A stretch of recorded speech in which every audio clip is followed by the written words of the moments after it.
역대상 4장 9절 10절 같이 읽겠습니다. 역대상입니다. 같이 읽겠습니다. 야베스는 그의 형제보다 귀중한 자라. 그의 어머니가 이름하여 이르되 야베스라 하였으니 이는 내가 수고로 낳았다 함이었더라. 야베스가 이스라엘 하나님께 아뢰어 이르되 주께서 내게 복을 주시려거든 나의 지역을 넓히시고 주의 손으로 나를 도우사 나로 환난을 벗어나 내게 근심이 없게 하옵소서 하였더니 하나님이 그가 구하는 것을 허락하셨더라. 아멘.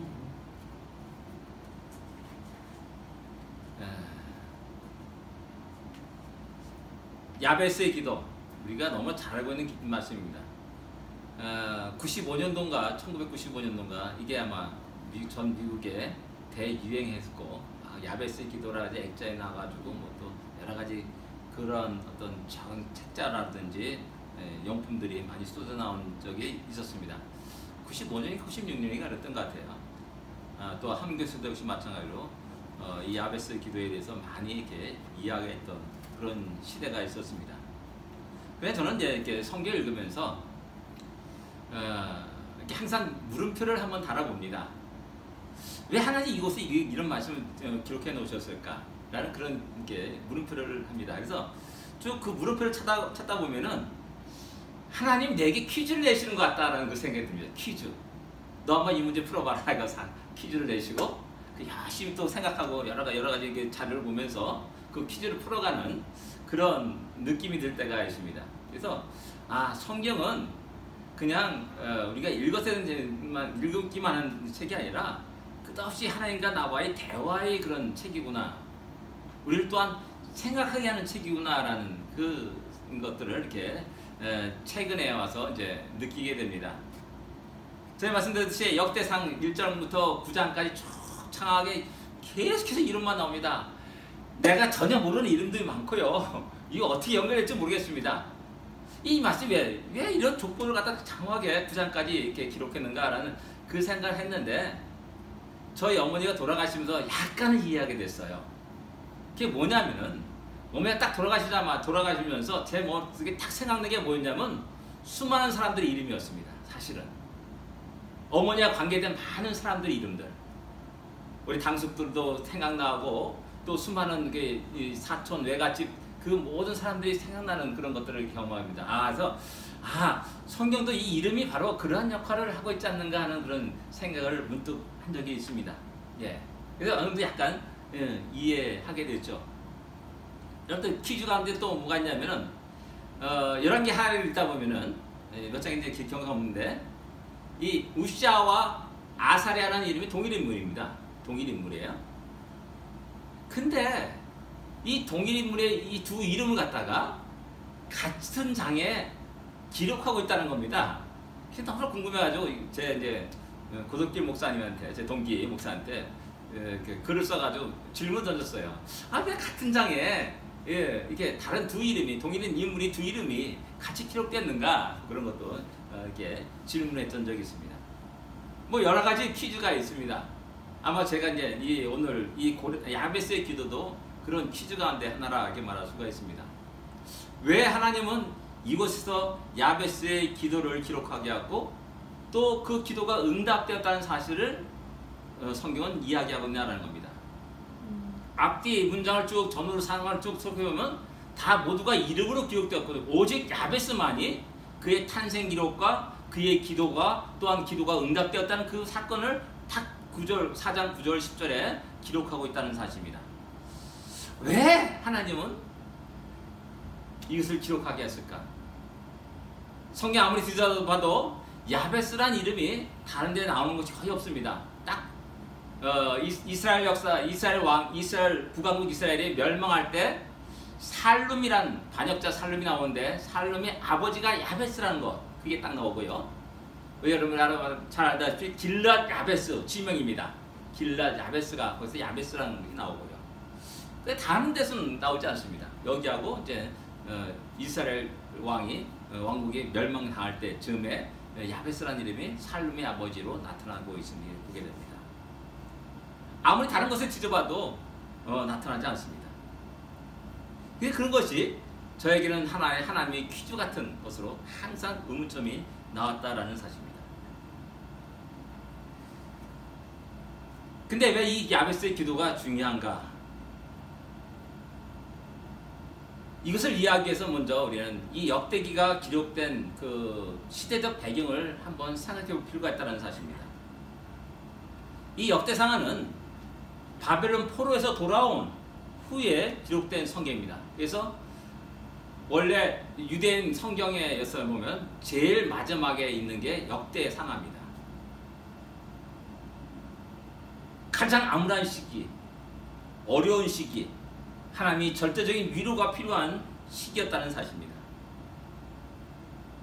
그 시대를 살아가는 모든 사람들에게 하나님의 말씀으로 이 백성을 위로합니다. 그래서 그들의 역사 가운데 하나님이 어떻게 그들을 인도하시고 보호하시고 역사하셨는지를 갖다가 말하고 있다는 사실입니다. 야베스라는 사람을 들어서 그 사실을 말하고 있고 말씀하고 있고 백성들에게 위로를 주고 있다는 사실입니다. 야베스는 그 형제보다 귀중한 자라라고 말합니다. 귀중한 자. 옛날 성경에는 존귀한 자라 이렇게 표현했습니다. 여기서 우리는 귀중하다, 존귀하다라는 이 말의 의미를 다시 한번 되새겨 보아야 됩니다. 이 말은 카베드라는 말입니다. 카베드. 이 말은 또한 무겁다, 슬픔, 모지다, 부유하다, 영광스럽다 라는 이 말과 같은 어근을 갖고 있는 말입니다. 그러니까 같은 어근을 갖고 있는 곳에서 종기라는 말도 나오고 모질고 고생스럽고 무겁다라는 그런 단어도 같이 파생되고 있다는 사실입니다. 즉 뭐냐, 노예 생활에 아주 오지게 고생할 때도 카베드라는 단어를 쓰고 있다는 겁니다. 그리고 무겁다라는 그 말 속에서 카베드라는 쓰고, 우리 장기 가운데 가장 무거운 게 뭡니까? 간이자 간. 간이 제일 무거운데, 크고 제일 무겁잖아요. 두 손으로 들 정도로 제일 무거운데 그 간을 말하는 것도 카베드입니다. 그래서 장기 가운데 가장 무거운 거, 그래서 카베드라고 하는 것 같아요. 그래 간을 의미합니다. 그리고 또 영광스럽다, 부유하다 그런 말에도 카베드라는 말을 사용하고 있다는 사실입니다. 저는 이 말 속에서 하나님이 자녀의 특징을 또한 생각해 보았습니다. 하나님이 자녀들의 영광, 그 영광을 위해서는 하나님은 그 자녀들을 고생의 자리, 연단의 자리로 이끄시고 그 다음에 영광의 자리로 오르게 하신다는 사실을 성경 우리에게 말씀하고 있습니다. 대표적인 케이스가 뭐냐면 출애굽입니다. 이들이 430년 애국 생활하면서 한 200년 넘게 노예 생활합니다. 그리고 드디어 출애굽의 놀라운 영광을 맛보게 합니다. 그리고 또 가나안 땅으로 즉각적으로 들어가게 하신 것이 아니라 광야를 통과하게 하십니다. 광야, 물 없는 광야, 먹을 것 없는 광야, 뜨겁고 지글지글 이끌 끓는 그 햇볕에 내리쬐는 그 광야를 걷게 하십니다. 그리고 적과 꿀이는 가나안 땅에 들어가게 하신다라는 사실입니다. 바로 하나님은 이런 고난의 연단을 통하여서 당시에 사랑하는 백성들을 영광의 자리에 오르게 하신다는 사실입니다. 그런 과정 속에서 그들의 신앙이 더욱더 풍성해집니다. 더욱더 하나님을 의지하게 합니다. 하나님을 향한 깊이와 넓이를, 높이를 더욱더 크게 하는 놀라운 역사가 있었음을 우리는 알 수가 있습니다. 그래서 하나님께서 쓰시고자 하는 민족과 성도들을 향하여서 이러한 고난을 통과하게 하시고 연단을 받도록 하시고 그 속에서 많은 새로운 신앙의 어떤 깊이와 넓이를 더하게 하자는 사례를 알 수가 있습니다. 요셉도 그랬습니다. 모세도 그랬습니다. 다윗도 기름으로 왕으로 기름을 부었던 그 즉시 왕이 된 것이 아닙니다. 한 10년 넘게 사울로부터 죽음의 위협, 생명의 위협을 받으면서 도망다니면서 고난의 길을 겪었던 것이 바로 다시의 삶이었음을 성경은 우리에게 증가하고 있다는 사실입니다. 수많은 우리의 믿음의 선배들이 그러한 고난의 길을, 연단의 길을 걸었음을 또한 역사는 우리에게 이야기해주고 있는 것입니다. 이런 것을 통과한 후에 드디어 하나님은 영광의 자리에 오르게 하신다는 사실입니다. 우리의 삶에서 우리는 항상 즐겁고 평안하기를 원하고 참 고생 없는 삶을 살기를 원합니다. 온실 속 하츠처럼 그렇게 아무 걱정 없는 삶을 살기를 원합니다. 그러나 하나님은 우리를 향하신 뜻과 계획은 그것이 아니었습니다. 우리를 향해서 내가 나의 도구가 되기를 원하냐? 하나님이 쓰임을 받기를 원하느냐? 믿음의 용사로 우뚝 서기를 원하냐? 그럼 잠깐 좀 연단을 받아야 돼. 고난의 길을 걸어야 돼. 또한 그 고난을 통해서 하나님이 섬기는 법이 하나님께 의지하는 것들을 어떤 것인지를 갖다가 알도록 하게 하신다는 사실입니다. 그렇게 하나님 당신의 사랑하는 백성들을 훈련시키시고 연단시키십니다. 그러게 우리 삶 속에 지금 현재 우리 삶 속에 나타난 이런 고난과 역경들은 도리어 감사가 되는 것이죠. 그리고 하나님께 영광을 돌릴 수 있게 되는 것입니다. 그 다음 두 번째 우리가 생각하시는 것은 야베스라는 이름입니다. 수고로 낳았다 라는 것 때문에 야베스라 이름을 지었다는 사실입니다. 그 어머니가. 이 말은 어쩌면 그 어머니가 그 야베스를 이렇게 뭡니까 출산할 때 너무나 죽을 것 같은 너무나 큰 고통 속에서 겪었기 때문에 야베스라 이름을 했다라는 그런 어떤 생각을 우리는 할 수가 있습니다. 또 다른 의미에서는 야베스가 태어난 시대가 너무나 어렵고 힘들고 고통스러운 시대였기 때문에 야, 네 인생 보니까 참으로 어려운 인생을 살겠구나 라는 그런 의미에서 야베스라 했을지 모릅니다. 어쩌면 뭐 기근 속에 태어날 수도 있고요. 전쟁의 와중에서 태어날 수도 있고요. 그렇기 때문에 상당히 그 인생이 어려운 고난의 길을 걸어갈 것이라 심작해서 야베스라 했다는 겁니다. 또 다른 한편으로 볼 때는 태어날 때 다른 사람과는 다르게 어떤 장애를 가지고 태어났기 때문에 야베스라 하였다라고 이렇게 말할 수가 있습니다. 우리가 잘 알고 있는 헬렌 켈러라는 우리 여인을 우리는 잘 알고 있습니다. 장님이고 벙어리고 귀머거리입니다. 저기 알라바마 북부에 프로렌스라는 도시가 있는데 거기 가면 헬렌 켈러의 생가가 있습니다. 저도 한번 가봤습니다. 특별한 걸 이렇게 봤는데 그게 뭐 헬렌 켈러가 물을 이렇게 만지면서 그 드디어 워러라는 물이라는 그 단어를 말했듯 그런 그 물 이렇게 펌프가 있고요. 뭐 조그만 뭐 집이 있고 그렇더라고요.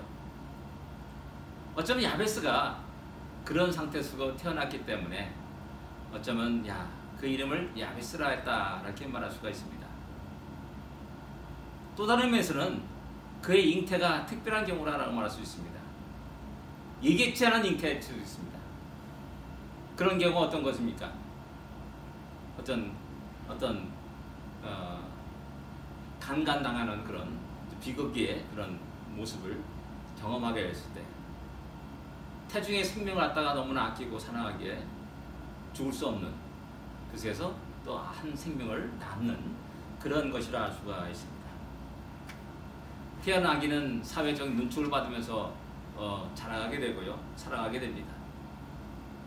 어쨌든 야베스라는 사람은 태어나면서 다른 사람보다 남다른 인생을 살게 되었을 것이고 많은 악조건 속에 역경 속에서 자신의 인생을 살아가야만 하는 그런 어려운 상황이었을 것이라고 우리는 짐작할 수가 있는 것입니다.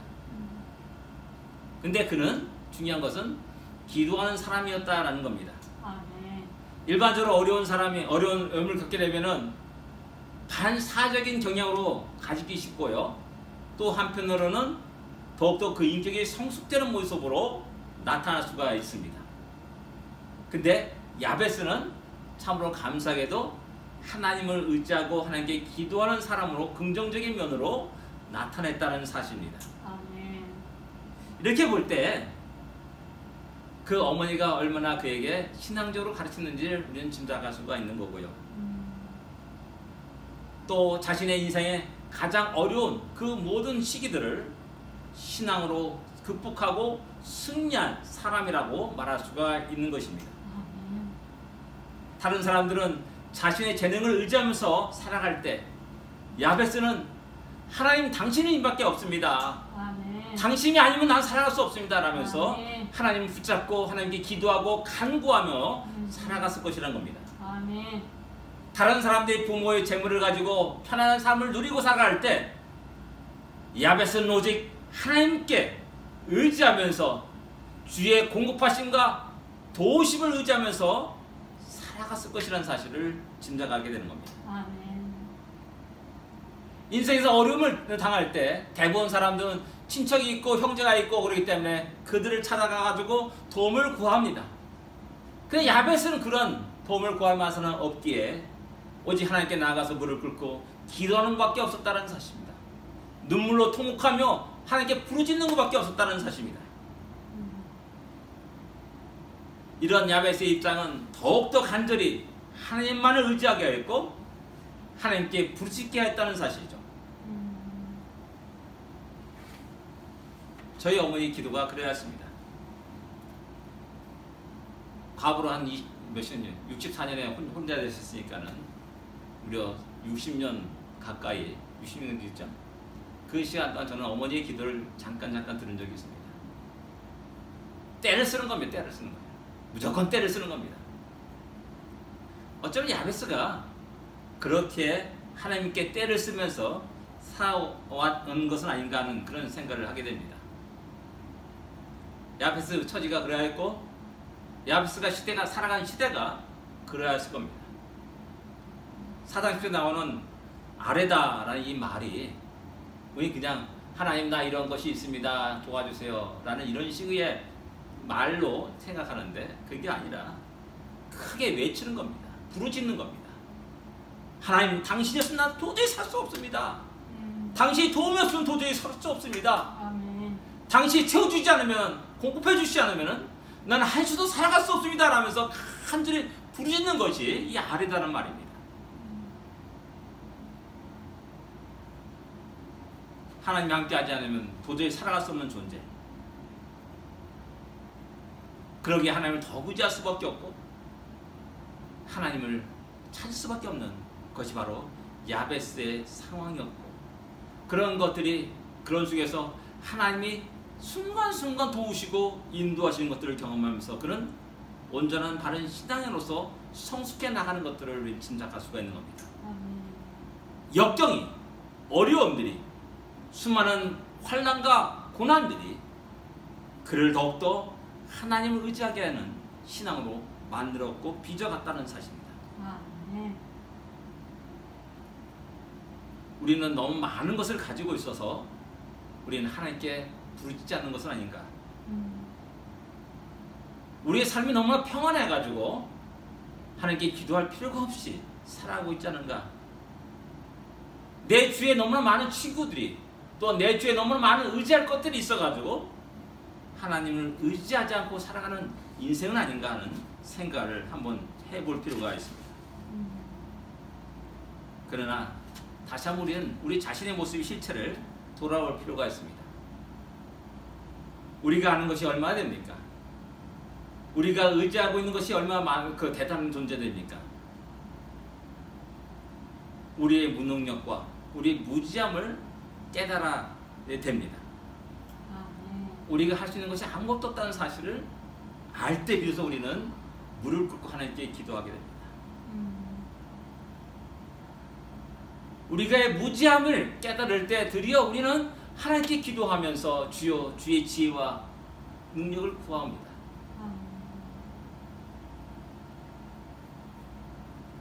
우리의 무지와 우리의 무능력함을 깨닫는 것이 감사한 일입니다. 제가 전에 말씀드렸지 않습니까? 숲속을 산책하면서 느끼는 게 뭡니까? 수많은 이름 없는 풀들이, 나무들이, 초목들이 있습니다. 내가 알고 있는 건 아무것도 없습니다. 하나님 왜 이것을 만드실까? 그 안에 어떤 성분이 있을까? 나에게 어떤 도움이 될까? 아무것도 모릅니다. 그만큼 저는 무지한 존재라는 사실을 새롭게 깨닫게 되었습니다. 그래서 순간순간마다 하나님을 의지하지 않고는 살아갈 수 없다는 사실을 발견하게 되었습니다. 우리 삶 속에 이렇게 우리 자신의 무지함과 무능함을 깨닫는 것도 역시 하나의 큰 은혜요, 복이라는 사실을 우리는 알아야 됩니다. 그의 기도의 내용이 무엇입니까? 복을 구하고 있음을 알 수가 있습니다. 복을 구하면서 야베스는 자기의 지역을 넓혀달라고 구합니다. 그리고 환난을 벗어나 근심이 없게 해달라고 구합니다. 이 사람들이 이게 성경 이렇게 야베스의 기도를 이렇게 설교를 이렇게 쭉 이렇게 찾아보면은 이 말을 좀 약간 고상하게 표현해가지고 자기의 영향력이 확대되기를 기도했다라는 이런 식으로 이렇게 고상하게 표현하는 경우 이렇게 그런 설교를 이렇게 들은 적이 있습니다. 그러나 그렇게 고상하게 생각하지 마십시오. 한마디로 한다면은 큰 부자가 되게 하시라는 그러한 기도입니다. 그래서 걱정과 근심이 없이 편안하게 살게 하소서라는 그런 기도입니다. 좀 속된 기도라고 이렇게 말할 수가 있습니다. 하나님 영광을 위해서 기도한 것이 아니었고 세계 선교를 위해서 기도한 것이 아니었습니다. 세계를 품고 살아가게 하소서라는 그런 거창한 기도가 아니었습니다. 우리 기도같이 하나님 너무나 힘들어요, 돈 좀 주세요 라는 그런 기도입니다. 좀 잘 살고 싶습니다 라는 기도입니다.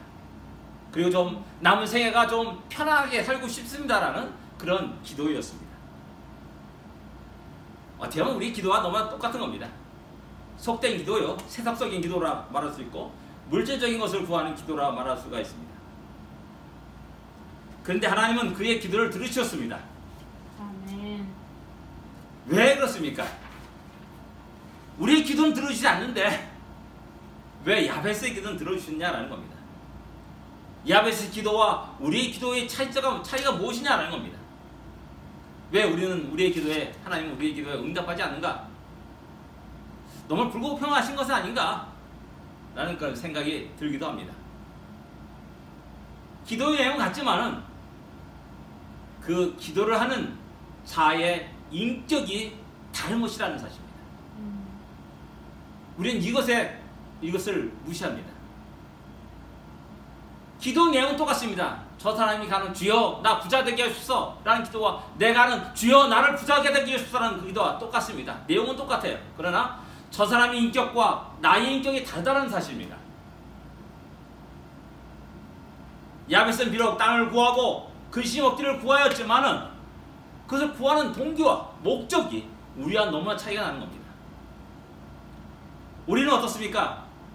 화장실 들어갈 때와 나올 때가 다르다고 말하지 않습니까? 하나님이 그 기도에 응답하여서 복을 주십니다. 과연 그 복을 가지고 어떻게 그 복을 사용하냐는 겁니다. 여기에 우리의 신앙의 인격의 문제가 있는 겁니다. 하나님 한두 번 속죠? 계속 속겠습니까? 아니죠. 그러나 야베스는 수많은 역경 속에서 하나님께 기도하였고 그 기도에 응답하면서 하나님이 살아가고 역사심들을 경험합니다. 무엇보다 하나님을 두려워하며 살아갑니다. 그렇기 때문에 지금 내가 구하는 것이 비록 물질적이고 세속적인 그런 기도이지만은 그것을 주었을 때, 응답하였을 때 그가 자기 자신만을 위해 사용하는 것이 아니라 또 하나님의 영광을 위해서, 하나님의 뜻을 위해서 그것을 사용한다는 것을 갖다가 너무나 잘 알고 있었기에 기꺼이 그것을 주었을 것이라는 사실을 우리는 생각해야 됩니다. 이걸 통해서 우리는 우리의 신앙의 인격을 돌아볼 수 있어야 됩니다.